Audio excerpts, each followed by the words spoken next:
ನಾವು ಉತ್ತರ ಕರ್ನಾಟಕ ಕಡೆಗೆ ಹೋದಾಗ ಹೆಚ್ಚು ಕಮ್ಮಿ ಎಲ್ಲ ಮನೆಗಳಲ್ಲಿ ಈ ರೀತಿಯಾದ ಒಂದು ಶಬ್ದವು ಅಡುಗೆ ಮನೆಯಿಂದ ಬರ್ತಾ ಇರುತ್ತೆ. ಇದು ಏನಪ್ಪ ಅಂತಂದರೆ ನಮಗೆ ಆರೋಗ್ಯವನ್ನು ನೀಡುವಂತಹ ಒಂದು ರೆಸಿಪಿ ಇದು. ಇದನ್ನು ನಾವು ಸರಳವಾಗಿ ಮತ್ತು ಸುಲಭವಾಗಿ ಯಾವ ರೀತಿ ಮಾಡಬೇಕು ಅನ್ನೋದನ್ನು ಈ ಒಂದು ವಿಡಿಯೋದಲ್ಲಿ ತಿಳ್ಕೊಳ್ಳೋಣ. ರುಚಿಕರ ಮತ್ತು ಆರೋಗ್ಯಕರ ರೆಸಿಪಿ ಮಾಹಿತಿಗಾಗಿ ಚಾನಲ್ ಸಬ್ಸ್ಕ್ರೈಬ್ ಮಾಡಿ, ಬೆಲ್ ಐಕಾನ್ ಪ್ರೆಸ್ ಮಾಡಿ. ಸ್ನೇಹಿತರೆಲ್ಲರಿಗೂ ನಮಸ್ಕಾರ, ಚಾನಲ್ಗೆ ಸ್ವಾಗತ. ಸ್ನೇಹಿತರೆ, ಒಳ್ಳೆಯ ಆರೋಗ್ಯ ನಮ್ಮ ದೇಹಕ್ಕೆ ತುಂಬ ಮುಖ್ಯ.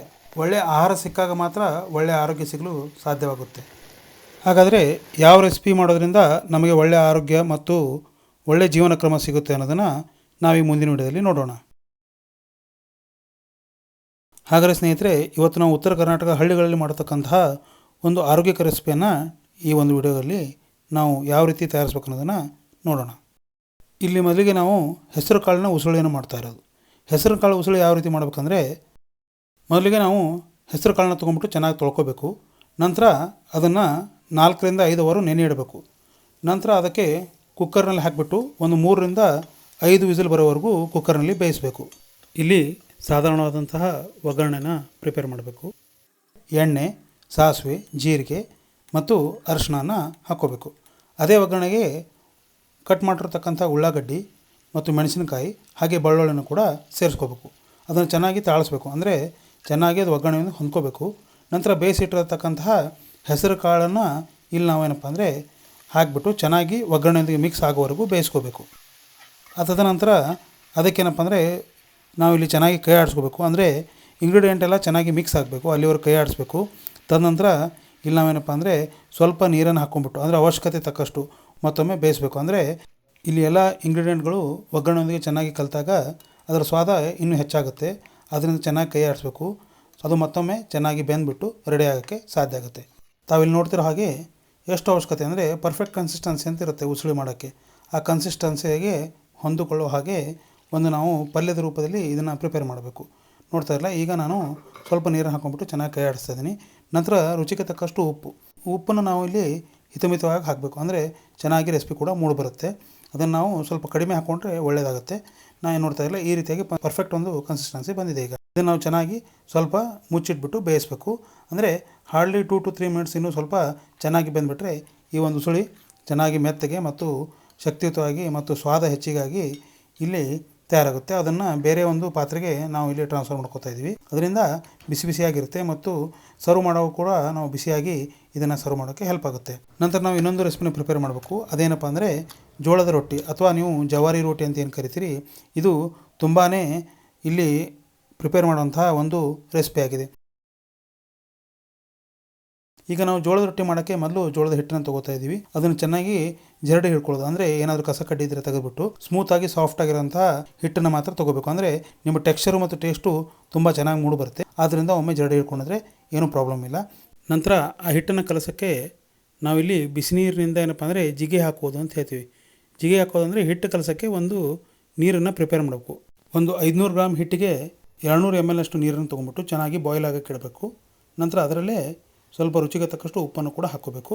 ಅದರಿಂದ ನಾವು ಈ ಜೋಳದ ಹಿಟ್ಟನ್ನು ಚೆನ್ನಾಗಿ ನಾದ್ಬಿಟ್ಟು ಕಲಿಸ್ಬೇಕು. ಚಪಾತಿ ಹಿಟ್ಟು ಕಲಿಸುವಾಗ ಹೇಗೆ ಆರಿದ ನೀರನ್ನು ತೊಗೋತೀವೋ, ಇದರಲ್ಲಿ ನಾವೇನಪ್ಪ ಅಂದರೆ ಬಿಸಿ ಕುದಿಯೋ ನೀರನ್ನು ಹಾಕಿಬಿಟ್ಟು ಚೆನ್ನಾಗಿ ಇಲ್ಲಿ ಮೊದಲು ಹಸ್ತದಿಂದ ಕಲಿಸ್ಬಿಟ್ಟು ನಂತರ ಕೈಯಿಂದ ಚೆನ್ನಾಗಿ ನಾದ್ಕೊಂಡು ಪ್ರಿಪೇರ್ ಮಾಡಬೇಕು. ರೊಟ್ಟಿ ಏನಪ್ಪ ಅಂದರೆ ಹರಿದು ಬೀಳೋದಿಲ್ಲ ಅಥವಾ ಕಟ್ಟಾಗೋದಿಲ್ಲ, ಚೆನ್ನಾಗಿ ಹೊಂದ್ಕೊಂಡು ಮೂಡಿ ಬರುತ್ತೆ. ಮತ್ತು ರೊಟ್ಟಿ ಕೂಡ ಬೆಳ್ಳಗಾಗಿ ಎಷ್ಟು ಚೆನ್ನಾಗಿ ಜಿಗೆ ಹಾಕಿರ್ತೀರೋ ಅಷ್ಟು ಚೆನ್ನಾಗಿ ರೊಟ್ಟಿ ಏನಪ್ಪ ಅಂದರೆ ಮೂಡಿ ಬರೋಕ್ಕೆ ಸಾಧ್ಯ ಆಗುತ್ತೆ. ನೋಡ್ತಾ ಇಲ್ಲ, ಇಲ್ಲಿ ನಾವು ಚೆನ್ನಾಗಿ ನೀರನ್ನು ಹಾಕ್ಕೊಂಬಿಟ್ಟು, ಅಂದರೆ ಜಿಗೆನ ಹಾಕ್ಕೊಂಬಿಟ್ಟು ಇಲ್ಲಿ ಚೆನ್ನಾಗಿ ಕಲಿಸ್ಬೇಕು. ಅದೇ ಒಂದು ನೀರಲ್ಲಿ ರುಚಿಗೆ ತಕ್ಕಷ್ಟು ಉಪ್ಪನ್ನು ಹಾಕೋದ್ರಿಂದ ಕೂಡ ರೊಟ್ಟಿಯಲ್ಲಿ ಸ್ವಲ್ಪ ಉಪ್ಪಿನ ಒಂದು ಟೇಸ್ಟ್ ಕೂಡ ಕೂಡಿ ಬರುತ್ತೆ. ನಾವು ಆಲ್ರೆಡಿ ಉಸುಳಿಯಲ್ಲಿ ಹಾಕಿರೋದ್ರಿಂದ ಇಲ್ಲಿ ಕಡಿಮೆ ಪ್ರಮಾಣದಲ್ಲಿ ಸ್ವಲ್ಪ ನೀರನ್ನು ಮತ್ತು ಉಪ್ಪನ್ನು ಹಾಕ್ಕೊಳ್ಳೋದು ಮರಿಬೇಡಿ. ನಂತರ ಈ ರೀತಿಯಾಗಿ ಚೆನ್ನಾಗಿ ತಿರುಗಿಸುತ್ತಾ ಏನಪ್ಪ ಅಂದರೆ ಈ ರೀತಿಯಾಗಿ ನೀವು ರೊಟ್ಟಿನ ಬಡಿಬೇಕು. ಈ ರೀತಿ ಬಡಿಯೋದು ನಿಮಗೆ ಪ್ರಾಕ್ಟೀಸ್ ಆಗಬೇಕು, ಯಾಕಂದರೆ ಒಂದೇ ದಿವಸದಲ್ಲಿ ಕಲಿಯುವಂಥ ವಿದ್ಯೆ ಇಲ್ಲದು. ಇದನ್ನು ಚೆನ್ನಾಗಿ ಮಾಡ್ತಾ ನೀವು 1 ತಿಂಗಳಿಂದ 2ರಿಂದ 3 ತಿಂಗಳವರೆಗೂ ಹೋಗ್ಬೋದು. ಅಲ್ಲಿವರೆಗೂ ನಿಮಗೆ ಇದು ಪರ್ಫೆಕ್ಟ್ ಕನ್ಸಿಸ್ಟೆನ್ಸಿ ಮತ್ತು ಹರಿಯದೇ ರೊಟ್ಟಿ ಚೆನ್ನಾಗಿ ಮೂಡಿ ಬರುತ್ತೆ. ನೋಡಿರಲ್ಲ, ಈ ರೀತಿಯಲ್ಲಿ ನಿಮಗೆ ಸರ್ವೇ ಸಾಮಾನ್ಯವಾಗಿ ರೊಟ್ಟಿನ ಹಂಚ ಮೇಲೆ ಹಾಕುವಾಗ ಅದು ಹರಿದು ಬೀಳೋ ಸಾಧ್ಯತೆ ಹೆಚ್ಚು. ನೀವು ಅಭ್ಯಾಸ ಮಾಡ್ಕೊಂಡಿದ್ದಾಗಿದ್ರೆ, ಡೈಲಿ ಮನೇಲಿ ಪ್ರಿಪೇರ್ ಮಾಡಿದ್ದಾಗಿದ್ರೆ ರೊಟ್ಟಿ ನಿಮಗೆ ಕೈಗೂಡುತ್ತೆ. ಚೆನ್ನಾಗಿ ನೀವು ಪ್ರಿಪೇರ್ ಮಾಡ್ಬೋದು. ಯಾವುದೇ ರೀತಿ ಹರಿಯೋದಿಲ್ಲ, ಜಗ್ಗೋದಿಲ್ಲ. ಆಮೇಲೆ ಚೆನ್ನಾಗಿ ಇದು ರೊಟ್ಟಿ ಕಲರ್ಫುಲ್ ಆಗಿ ಅಂದರೆ ವೈಟ್ ಕಲರ್ನಲ್ಲಿ ಮೂಡಿ ಬರುತ್ತೆ. ಸಪೋಸ್ ನೀವೇನಾದರೂ ಹಿಟ್ಟು ಕಲಿಸುವಾಗ ಏನಾದರೂ ಒಂದು ತಪ್ಪು ಮಾಡಿದಾಗಿದ್ರೆ ರೊಟ್ಟಿ ಏನಪ್ಪ ಅಂದರೆ ಕರಗಾಗುತ್ತವೆ. ಆಮೇಲೆ ಅದಲ್ಲದೆ ಜೋಳದ ಕನ್ಸಿಸ್ಟೆನ್ಸಿ, ಹಿಟ್ಟಿನ ಕನ್ಸಿಸ್ಟೆನ್ಸಿ ಕೂಡ ಚೆನ್ನಾಗಿ ಮೂಡು ಬರೋದಿಲ್ಲ. ಮತ್ತು ನೀವು ಆ ಜಿಗಿ ಹಾಕಿದ ನಂತರ ನೀವು ಚೆನ್ನಾಗಿ ಕೈ ಆಡಿಸಿ ಅದನ್ನು ನಾದ್ಕೋಬೇಕು. ನಾದ್ಕೊಳ್ಳೋದಂದರೆ ಹಿಟ್ಟನ್ನು ಚೆನ್ನಾಗಿ ಮಿಕ್ಸ್ ಮಾಡಬೇಕು. ಆ ಮಿಕ್ಸ್ ಮಾಡೋದ್ರಿಂದ ಕೂಡ ರೊಟ್ಟಿ ನಿಮಗೆ ಇಲ್ಲಿ ಉತ್ತಮ ರೀತಿಯಲ್ಲಿ ಟೆಕ್ಸ್ಚರ್ನೊಂದಿಗೆ ಮೂಡಿ ಬರ್ತವೆ.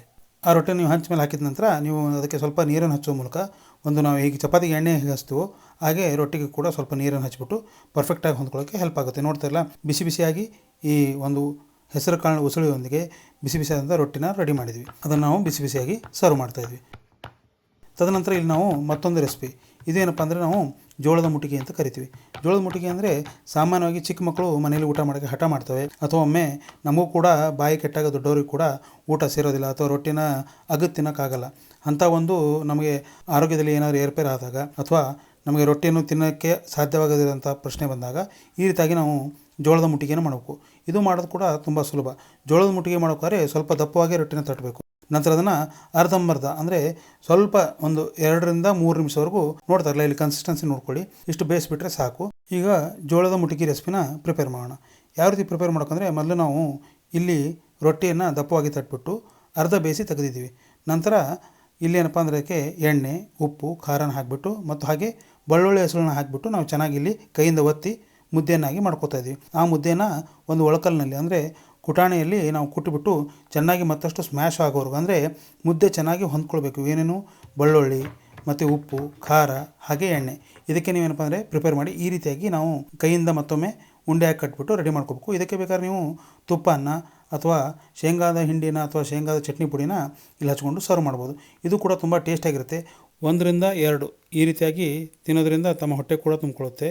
ಹಾಗೆ ಇದರಿಂದ ನಿಮಗೆ ಸದೃಢವಾದಂತಹ ಒಂದು ದೇಹ ಆರೋಗ್ಯ ಸಿಗಲಿಕ್ಕೆ ಸಾಧ್ಯ ಆಗುತ್ತೆ. ಈ ರೆಸಿಪಿನ ಮನೇಲಿ ಟ್ರೈ ಮಾಡಿ ಮತ್ತು ಟೇಸ್ಟ್ ಹೇಗೆ ಬಂತು ಅಂತ ಹೇಳೋಕ್ಕೆ ಮರಿಬೇಡಿ. ಹಾಗಾದರೆ ಸ್ನೇಹಿತರೆ, ಈ ಒಂದು ರೆಸಿಪಿ ಮಾಹಿತಿ ನಿಮಗೆ ಇಷ್ಟವಾದಲ್ಲಿ, ಉಪಯುಕ್ತವಾದಲ್ಲಿ ಲೈಕ್ ಮಾಡಿ, ಚೆನ್ನಾಗಿಲ್ಲ ಅಂದರೆ ಡಿಸ್ಲೈಕ್ ಮಾಡಿ, ವಿಡಿಯೋನ ಹೆಚ್ಚು ಶೇರ್ ಮಾಡಿ ಮತ್ತು ಚಾನಲ್ಗೆ ಸಪೋರ್ಟ್ ಮಾಡೋಕ್ಕೆ ಮರಿಬೇಡಿ. ರುಚಿಕರ ಮತ್ತು ಆರೋಗ್ಯಕರ ರೆಸಿಪಿಯೊಂದಿಗೆ ಮತ್ತೆ ನಾನು ನಿಮಗೆ ಸಿಗ್ತೀನಿ. ಅಲ್ಲಿವರೆಗೂ ನಿಮ್ಮ ಆರೋಗ್ಯನ ಕೂಡ ಕಾಪಾಡಿಕೊಳ್ಳಿ. ಟೇಕ್ ಕೇರ್, ಟಾಟಾ, ಬಾಯ್ ಬಾಯ್. ವಿಡಿಯೋ ನೋಡೋದಕ್ಕೆ ಧನ್ಯವಾದಗಳು.